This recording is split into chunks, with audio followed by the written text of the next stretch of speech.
तो हेलो दोस्तों, law for physics in Hindi के हमारे इस चैनल पे आप सभी का स्वागत है। हमारे चैनल को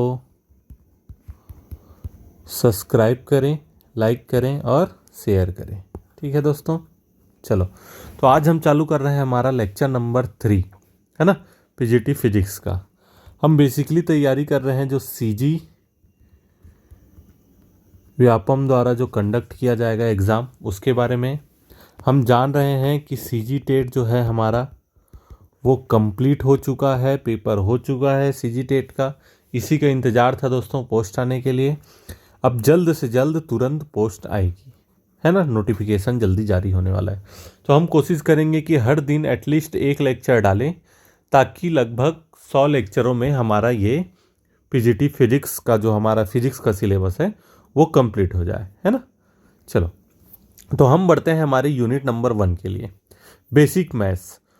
बेसिक मैथ्स जाना क्यों इम्पोर्टेंट है? क्योंकि अगर आप मैथ्स जानेंगे तभी आप बना पाएंगे क्वेश्चंस को। अगर आप कोई लड़ाई में जा रहे हैं तो जो आपके पास जो हथियार होता है ना, वही आपकी मदद करता है शत्रु पर विजय प्राप्त करने के लिए।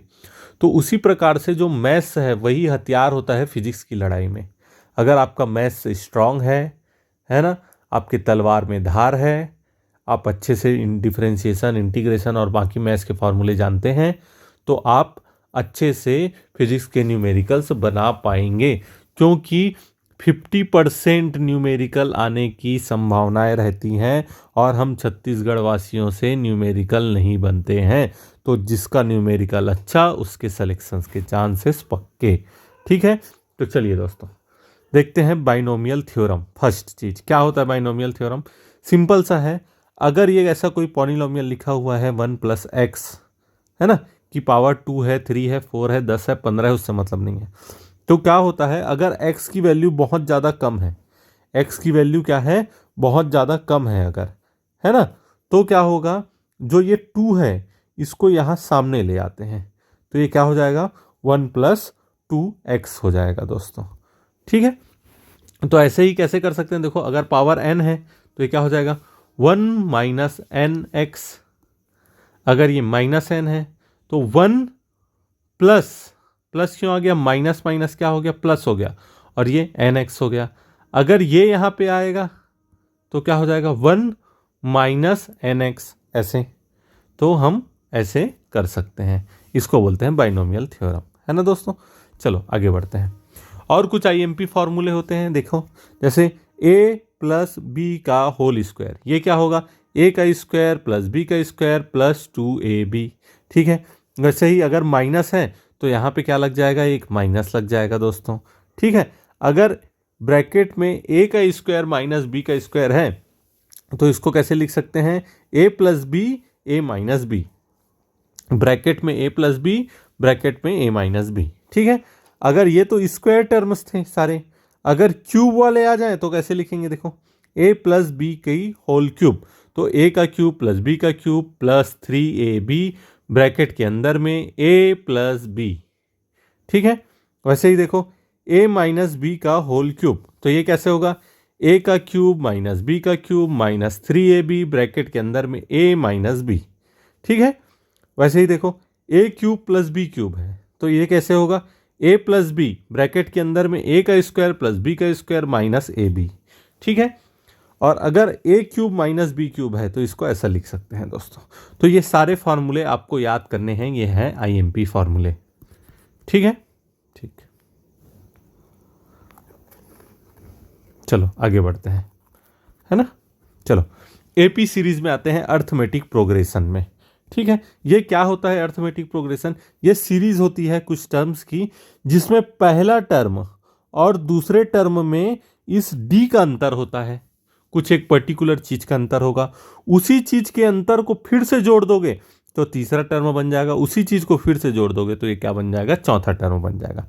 जैसे कि आपको दिखाना चाहूंगा मैं, फॉर एग्जाम्पल देखो, अगर 2 है, 4 है, ठीक है, तो इन दोनों के बीच अंतर कितने का है, 2, तो इस 2 को आगे और जोड़ दोगे 4 में तो 6, इस 2 को और जोड़ दोगे तो 8, इस 2 को और जोड़ दोगे तो 10। इस प्रकार से क्या बन जाती है हमारी एपी सीरीज बन जाती है एग्जाम्पल में। ठीक है, तो देखो जहाँ पे ये जो डी है ना वो कहलाता है कॉमन डिफरेंस। क्या कहलाता है? कॉमन डिफरेंस कहलाता है दोस्तों। क्या होता है कॉमन डिफरेंस? जो पहले पद और दूसरे पद के बीच में जो अंतर है उसको बोलते हैं कॉमन डिफरेंस बोलते हैं। चाहे कोई भी पद ले लो, nth पद ले लो, उससे एक कम वाले पद में जो अंतर रहेगा वो क्या कहलाएगा? कॉमन डिफरेंस कहलाएगा दोस्तों, है ना। तो दोस्तों जो डी होता है वो हमारा कॉमन डिफरेंस होता है। इस वाले सीरीज के लिए कॉमन डिफरेंस जो आएगा वो 2 आएगा, है ना। तो चलो, अगर हमको लास्ट का टर्म फाइंड करना है तो उसके लिए ये फॉर्मूला होता है। लास्ट का टर्म मतलब कि अगर कोई श्रृंखला में 10 पद हैं तो 10वां नंबर का पद प्राप्त करना है तो ये वाला फॉर्मूला लगाएंगे। टी एन क्या होगा? 10वें नंबर में जो संख्या आएगी उसका मान। ये क्या है? पहली संख्या हमारे सीरीज की। एन क्या है? कितने नंबर ऑफ टर्म्स हैं, जैसे कि 10वां पद प्राप्त करना है तो एन की जगह हम 10 रखोगे। डी क्या है? कॉमन डिफरेंस है। डी क्या है? कॉमन डिफरेंस है। ठीक है, और इसी सीरीज का अगर आपको सम प्राप्त करना है, क्या प्राप्त करना है? सम प्राप्त करना है, जोड़ प्राप्त करना है, तो उसके लिए ये फॉर्मूला होता है। कैसे फॉर्मूला होता है? S N is equal to N by 2 bracket के अंदर में 2a plus N minus 1 bracket close, D के साथ मल्टीप्लाई कर दोगे। तो ये दोनों फॉर्मूले आपको याद रखने हैं दोस्तों। ये दोनों फॉर्मूले इंपॉर्टेंट हैं, कभी भी पेपर में कहीं भी आ जाएंगे। जैसे कि चलो, ये जो हमारी सीरीज थी, इस सीरीज का हम सम निकाल के देखते हैं क्या आता है। ठीक है, हम क्या चाहते हैं? ये जो 1 2 3 4 5 6 अंकों की सीरीज है, इसका क्या निकालना है? हमको सम निकालना है। तो फॉर्मूला होता है S N is equal to N by 2 bracket के अंदर में 2a plus N minus 1 D, है ना। तो चलो हम यहाँ पे रखते हैं n कितना है हमारा इसके लिए? 6। 1 2 3 4 5 6, इसलिए 6 बाई 2। ठीक है, ब्रैकेट लगाते हैं। 2a क्या है हमारा? 2 है, तो 2 लिखें। ठीक है, 2 इंटू ए प्लस ब्रैकेट के अंदर में n minus 1 into D, 6 minus 1 into 2। तो क्या हो जाएगा? ये 6 बाई 2 इज इक्वल टू 3। ये क्या होगा? 4, और यहाँ से क्या आ जाएगा? 10। तो 3 इंटू 14, इसका मतलब क्या आ गया? 42। ये हमारा क्या हो गया? आंसर हो गया, सम हो गया इस सीरीज का। ठीक है, चलो जीपी सीरीज देखते हैं। ठीक है, जीपी सीरीज किसको बोलते हैं, कहाँ से आएगा? ठीक है, देखो जीपी सीरीज में क्या होता है? ये भी एपी सीरीज की तरह होता है, बस इसमें जो कॉमन टर्म रहता है ना उसका प्लस होने के बदला क्या हो जाता है? मल्टीप्लाई हो जाता है। इसीलिए इसको क्या बोलते हैं? कॉमन रेशियो बोलते हैं। इसका मतलब क्या हुआ? जो पहला पद है और दूसरे पद के बीच में किसी एक पर्टिकुलर चीज का क्या होगा? गुना होगा। जैसे कि ए आर अपॉन ए कर दो तो आर आ जाएगा, ए आर का स्क्वायर अपॉन ए आर कर दो तो फिर आर आएगा, इसको डिवाइड कर दो इससे तो भी आर आएगा। तो इसका मतलब क्या हुआ? अगर दूसरे पद को पहले पद से डिवाइड कर दोगे तो जो रेशियो आएगा उसी को क्या बोलते हैं? Common ratio. और वही रेशियो किस में आएगा? तीसरे पद और दूसरे पद को डिवाइड करोगे, चौथे पद और तीसरे पद को डिवाइड करोगे तो। ठीक है, तो देखो जैसे कि फॉर एग्जाम्पल ये एक सीरीज है, तो इस सीरीज के लिए ठीक है कॉमन रेशियो क्या होगा? जैसे 16 को 8 से डिवाइड कर दोगे तो कितना आ गया? 1/2। 8 को 4 से डिवाइड करोगे तो भी कितना आ जाएगा? 1/2। इसको इससे डिवाइड करोगे तो भी कितना आ जाएगा? 1/2। तो यही चलते रहेगा, है ना। तो कॉमन रेशियो क्या होता है? दूसरे टर्म को अगर पहले टर्म से डिवाइड कर दिए, तीसरे टर्म को पहले टर्म से, या फिर nth टर्म को n-1 टर्म से डिवाइड कर दोगे तो ये r निकल जाता है कॉमन रेशियो। अब अगर इस सीरीज का सम निकालना है तो उसके लिए फॉर्मूला ये होता है दोस्तों, सम इज इक्वल टू क्या होता है? a upon 1 minus R, a upon 1 minus R होता है ना। तो जैसे देखो दोस्तों, ये हमको दी हुई है एक सीरीज दी हुई है ना। ये कैसी सीरीज है? जीपी सीरीज है। इसके लिए r का मान कितना दिया हुआ है? 1/2 दिया हुआ है। इसके लिए हमको सम निकालना है, तो सम कैसे निकालोगे? फॉर्मूला क्या था दोस्तों हमारे पास सम का? 1/1 माइनस आर। आर क्या था वहाँ पे? Common ratio. कॉमन रेशियो कितना आ गया है? 1/2 आ गया है, तो 1/2 रख दो। आंसर हमारे लिए क्या हो जाएगा दोस्तों? आ जाएगा, है ना। चलो आगे बढ़ते हैं। अब देखो क्वाड्रेटिक इक्वेशन, ठीक है, ये बहुत इंपॉर्टेंट चीज़ है। क्वाड्रेटिक इक्वेशन क्या होता है ना। देखो अगर ऐसा कोई दो घाती समीकरण दिया हुआ है तो इसको क्या बोल देते हैं? क्वाड्रेटिक इक्वेशन बोल देते हैं। और हमको पूछा जाता है कि x का मान ज्ञात करो। इसको सबसे पहले आपने 6th class, 7th class, 8th class, 9th class में ये सब पढ़ा हुआ है है ना। रूट्स कैसे निकालते हैं, क्या होता है, मूल क्या होता है ना। तो ये क्वाड्रेटिक इक्वेशन हम पहले पढ़े हुए हैं। तो एक तो कॉमन फैक्टर निकाल के किया जाता है ना, एक ये वाले फॉर्मूले से किया जाता है। तो आपको ये वाला फॉर्मूला हमेशा याद होना चाहिए दोस्तों। x is equal to minus B plus minus root के अंदर में b का square minus 4ac upon 2a। ठीक है, जहां पे सम ऑफ रूट्स कैसे निकलेगा, ऐसे b अपॉन a, है ना। प्रोडक्ट ऑफ रूट कैसे निकलेगा, c बाई a। तो सम ऑफ रूट कैसे निकलेगा, minus B by A. Product of root कैसे निकलेगा, सी बाई ए। ठीक है, चलो देखो एक एग्जांपल है, एक्स का स्क्वायर माइनस 5x प्लस 6। इसको हमको रूट प्राप्त करना है, मूल प्राप्त करने हैं इसके लिए। ठीक है, तो ये मूल कैसे निकलेंगे इसके लिए ये भी देख लो। इसको कैसे लिख सकते हैं, 5x को हम 5x को लिख सकते हैं 3x माइनस 2x। तो यहां से x कॉमन निकाल दो, यहां से माइनस 2 कॉमन निकाल दो। तो ऐसे क्या हो जाएगा, x minus 2 x minus 3।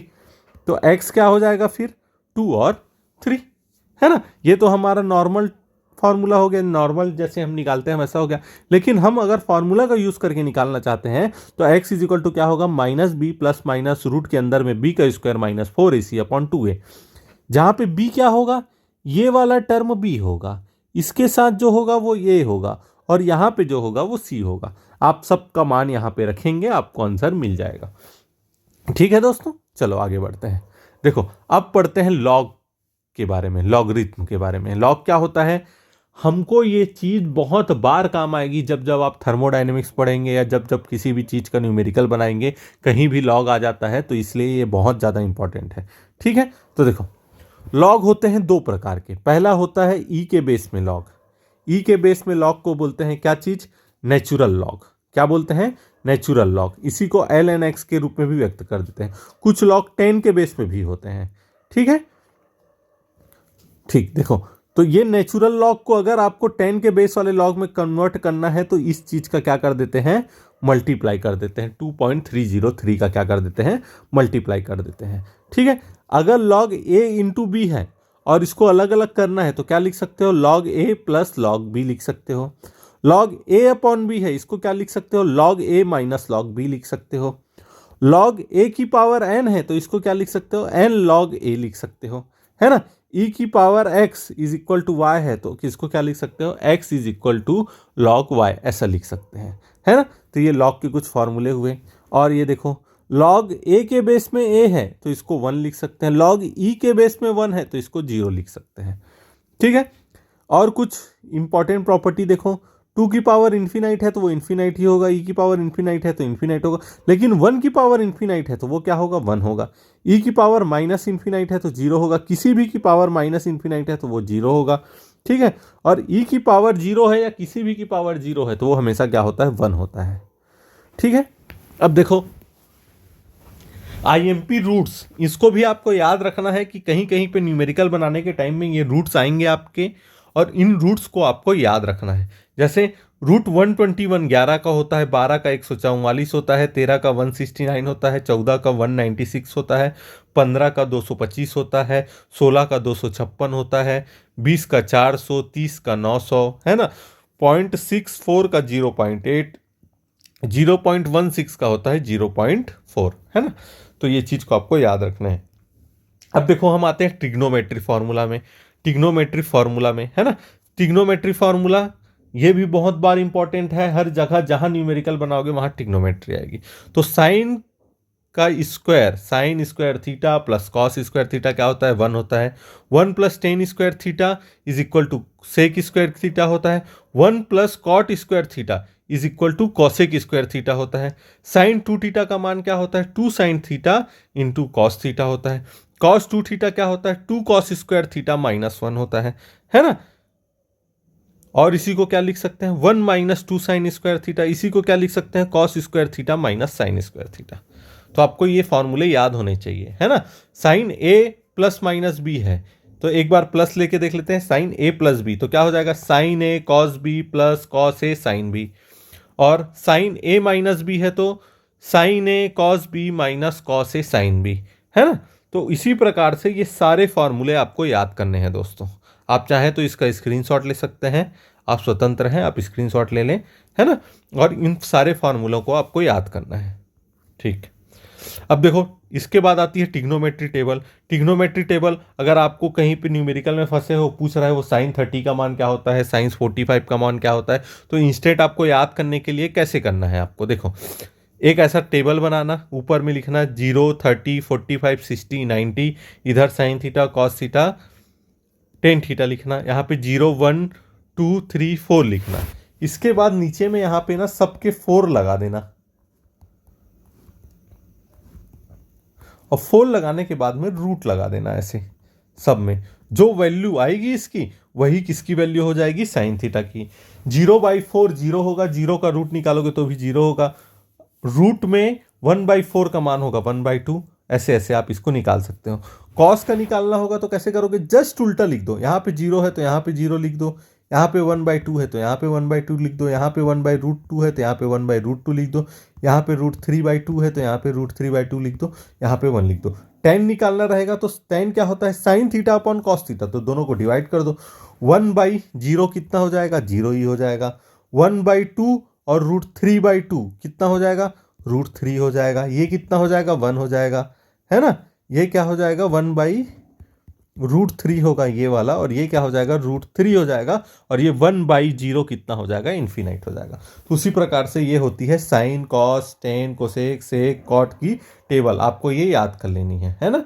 Just अगर आपको कोसेक निकालना है तो 1/sin कर देना, सेक निकालना है तो 1/cos कर देना, और कॉट निकालना है तो 1 क्या कर देना, tan कर देना। ठीक है, ये और कुछ इंपॉर्टेंट फॉर्मूले हैं कि कब कब प्लस होता है, कब कब माइनस होता है, ये आपके दिमाग में होना चाहिए हमेशा। इसके अलावा साइन का मान क्या होता है, परपेंडिकुलर अपॉन हाइपोटेनस। कॉस का क्या होता है, बेस अपॉन हाइपोटेनस। टेन का क्या होता है, परपेंडिकुलर अपॉन बेस। इसी को क्या बोलते हैं, लाल बटे कका। ये आपको याद रखना है, ये साइन का, ये कॉस का, ये टेन का होता है। ठीक है, तो ये सब आपको याद रखने हैं दोस्तों, है ना। चलो आगे बढ़ते हैं, है ना। अब आते हैं मेन डिफरेंशिएशन। क्या होता है डिफरेंशिएशन, देखो दोस्तों, डिफरेंशिएशन का मतलब ही होता है किसी बड़ी चीज को छोटा करना। क्या बोल रहा हूं, ध्यान से सुनो, किसी बड़ी चीज को छोटा करना का मतलब होता है डिफरेंशिएशन। इसके अलावा इसका मतलब और क्या होता है, rate of change with respect to time. ये क्या दिखाता है, रेट ऑफ चेंज बताता है विथ रिस्पेक्ट टू टाइम के रिस्पेक्ट में। ये क्या बता देता है, स्लोप के बारे में बता देता है, ये चेंज इन स्लोप के बारे में बता देता है। तो जहां पे ये dy/dx आ गया, या d/d/dx आ गया, ऐसा d/dx, तो इसका मतलब क्या है, वो किसके बारे में बात कर रहा है, डिफरेंशिएशन के बारे में बात कर रहा है। तो आइए इसके कुछ फॉर्मूले देख लेते हैं। अगर किसी कांस्टेंट का डिफरेंशिएशन करोगे तो उसका मान कितना आएगा, 0। x की पावर n है, अगर इसका डिफरेंशिएशन करोगे तो ये जो ऊपर में है वो बाहर आ जाएगा, n, x की पावर n-1। ठीक है, log x का करोगे तो ये कितना होता है, 1/x। sin x का करोगे तो ये क्या होता है, cos x हो जाता है। cos x का करोगे तो ये क्या हो जाता है, sin x, बट याद रखना माइनस में। ठीक है, tan का करोगे तो sec स्क्वायर थीटा, कॉट का करोगे तो कॉसेक स्क्वायर थीटा। याद रखना ये दोनों फॉर्मूले रिलेटेड हैं, ये दोनों फॉर्मूले रिलेटेड हैं।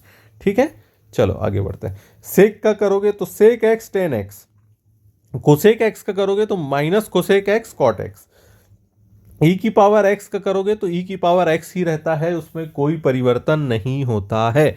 ठीक है, d/dx का करोगे तो क्या हो जाएगा, u इंटू वी है, d/dx करोगे u इंटू वी, कोई दो टर्म है उसके प्रोडक्ट का करोगे तो क्या लिखोगे, पहले टर्म को बाहर, फिर दूसरे का डिफरेंशिएशन, दूसरे टर्म को बाहर, फिर पहले का डिफरेंशिएशन। तो ये फॉर्मूला होता है, मोस्ट आईएमपी फॉर्मूला है, याद रखना। अगर कोई चीज़ का डिवाइड है तो कैसे करोगे, डिवाइड का स्क्वायर करोगे, फिर डिवाइड वाले को बाहर रख के ऊपर वाले का डिफरेंशिएशन, फिर ऊपर वाले को बाहर रख के डिवाइड वाले का डिफरेंशिएशन।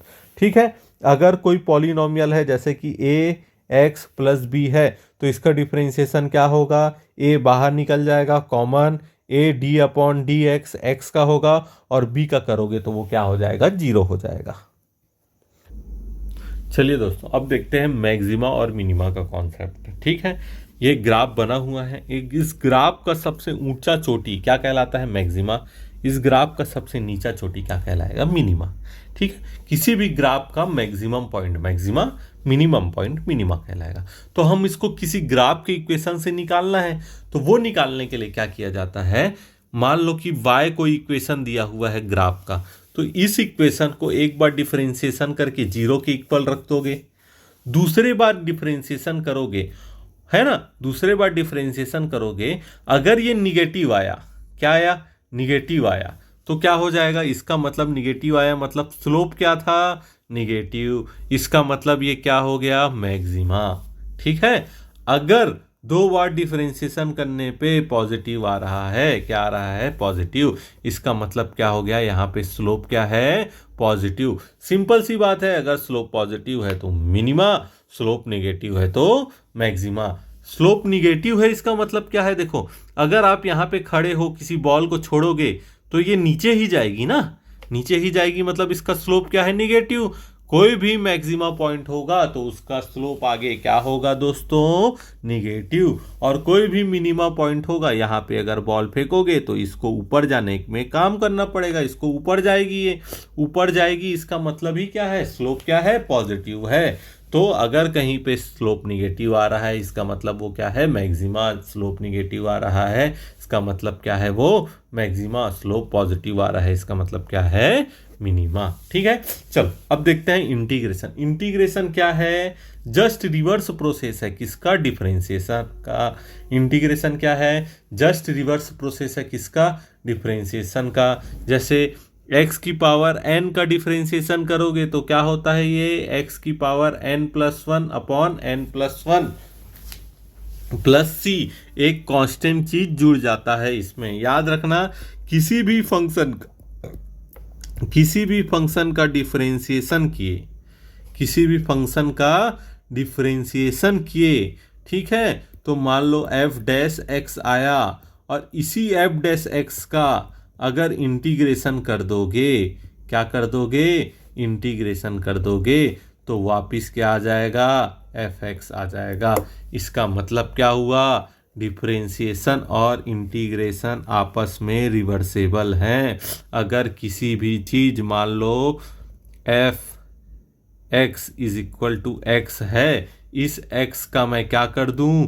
डिफरेंशिएशन कर दूं, तो कितना आएगा? 1। और इस 1 का अगर इंटीग्रेशन कर दूं तो क्या आ जाएगा? x वापिस आ जाएगा। इसीलिए दोनों प्रोसेस क्या हैं? आपस में रिवर्सेबल हैं। ठीक है, चलो 1/x का करोगे तो log x होता है, e के पे पावर में sin x का करोगे तो cos x का करोगे तो sin x, e की पावर x का करोगे तो e की power x, sec square x का करोगे तो tan x, cosec square x का cot x, sec x tan x का करोगे तो sec x।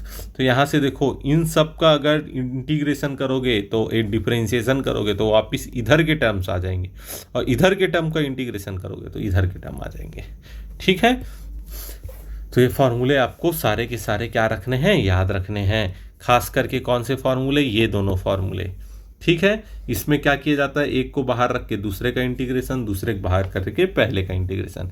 और ये वाले में u/v dx डिवाइड का इंटीग्रेशन करना है तो नीचे वाले का स्क्वायर रखो, इसको बाहर रखो, इसका इंटीग्रेशन, माइनस इसको बाहर रख के इसका इंटीग्रेशन।